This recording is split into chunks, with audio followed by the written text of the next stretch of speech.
Hi there, it's Robin Hart of the Home Loans with Hart team, and we're here to help you build wealth through the financing of real estate. This is our weekly video, and let's get started because we have a ton of stuff for you, both in housing, financial, and some fun stuff to share at the end.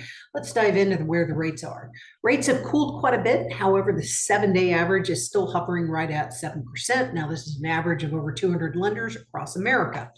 And as you can see from the market charts provided by Barry Habib and MBS Highway, we've had a volatile spring filled with ups and downs of mortgage rates.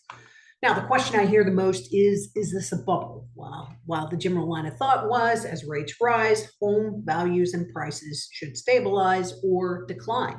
Unfortunately, that's actually not what we're seeing. Home prices continue to soar despite high mortgage rates. Now, homes are still sitting on the market for a bit longer than 3 days, but historically it's taken 3 to 6 months to sell a home. Now, the current average sales date is around 31 days. So that's still well below historical averages. So, at the risk of sounding repetitive, we are not in a bubble. We are in a housing shortage. And it's a true housing shortage where builders and Wall Street housing investors have been driving up the prices for homeowners for over 5 years. The best housing analysts have all concluded we still need an additional 1 million new homes each year on top of what we already make for the next 5 years just to catch up to current needs. Seriously, wowzers, we have a housing shortage, y'all. All right. Now, who is still buying? Well, millennials, for one. Last year, millennials made up over 28% of home buyers nationwide. And in a sign that the younger generations don't want to be left out, Provo, Utah found people younger than 25 make up almost 40% of their home buyers. And in a sign of a 30-year U-turn, Freddie Mac now wants taxpayers to back second mortgages. Say, what? Okay, this might take a bit, so bear with me on this. Freddie Mac is a seller servicer of mortgages. They are a primary competitor for Fannie Mae. They were a government chartered entity, but they were separate from the government and have a long-standing history for making profits. Now, they are a private entity. However, they are in conservatorship, and what they do are first lien primary conventional mortgages. That's basically it. When a lender like CMG, myself, or Wells Fargo, or Bank of America do a conventional loan, we have to follow the Fannie Mae or Freddie Mac standards, and Fannie Mae or Freddie Mac, as is the case, would own the actual mortgage. Okay, even if we serviced the loan. Okay, so that with the background. Now, Freddie Mac is an independent company, and they've been in conservatorship with the federal government since 2008, when the federal government bailed out the company when they went basically bankrupt. They didn't have enough money to pay the bills. Now, originally, the company was bailed out for around $1 billion, which seemed astronomical at the time. However, with the agreement of the bailout, there was also an additional $1 billion in added preferred stock options. Now, here's what's interesting.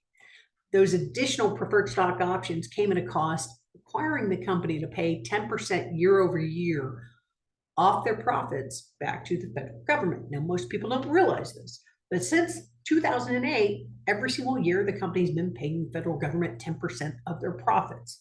And they've actually paid back all the funds they borrowed, plus a ton more, and still continues to pay the federal government 10% year over year to this very day, which means housing is paying for the federal government. Now, projections have been raised as high as Freddie Mac paying the federal government as much as $100 billion payback. Now, that's more than 10,000% return on their money in just 16 years. Go, that is impressive. I wish my portfolio would work that way. All right, now here's the deal. Freddie Mac now wants basically homeowners to be able to access the equity in their through a second lien HELOCs, basically allowing them to keep and retain their low interest rate mortgages and still access their equity and make it government backed. Now, this is fantastic for potential homeowners. It's not approved, but they are asking for it and need the federal government's permission to do so, or the FHFA, who is the head of the conservatorship. Now, if they do have that, it will be amazing for most homeowners. However, again, FHFA has to approve it. Now, here's the crazy part. The government has already made 10,000% over their original bailout cost. Now, it sounds like the old and very unpopular bailout has completely paid off in less than 16 years and is still producing rewards for the US government. And as long as the company stays in receivership, it will continue to produce those same rewards.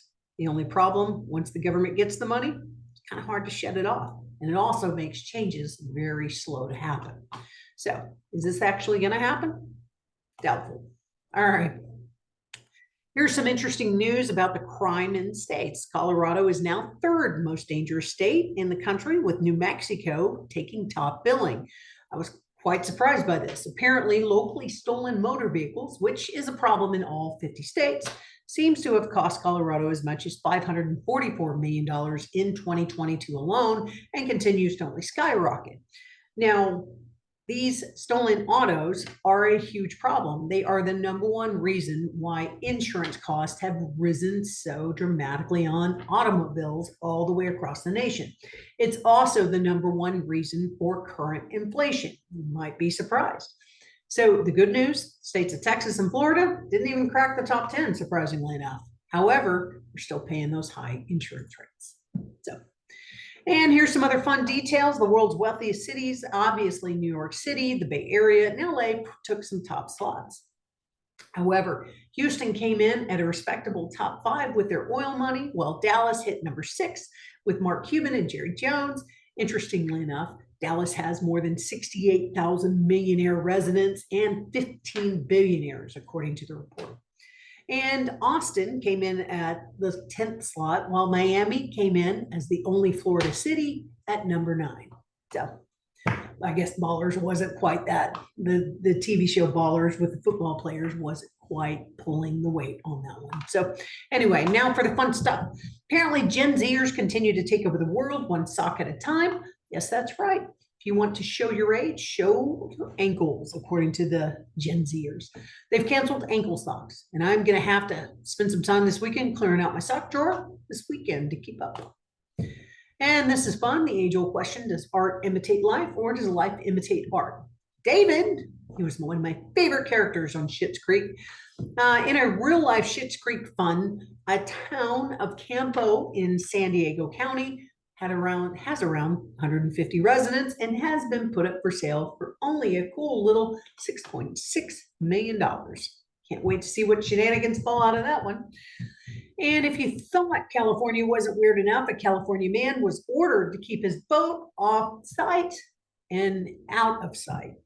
And he basically fought back with art as well. He commissioned a painting of a realistic image of the boat to be painted on the fence that obscures the visual of the boat. Yeah, neighbors are great. That's awesome. Gotta love thy neighbor. And finally, here's the meme of the week, the outdoor kitchen. If you come across this lovely abode and wish to buy this home, don't worry, we've got your back. At CMG, we do have home improvement loans to bring your outdoor lifestyle up to some better, reasonable standards. Now, at the end of every video, we do address the major question asked, when is the best time to buy? Well, right now is the best time to buy while everyone else hesitates. There's more selection and fewer competition when you are negotiating.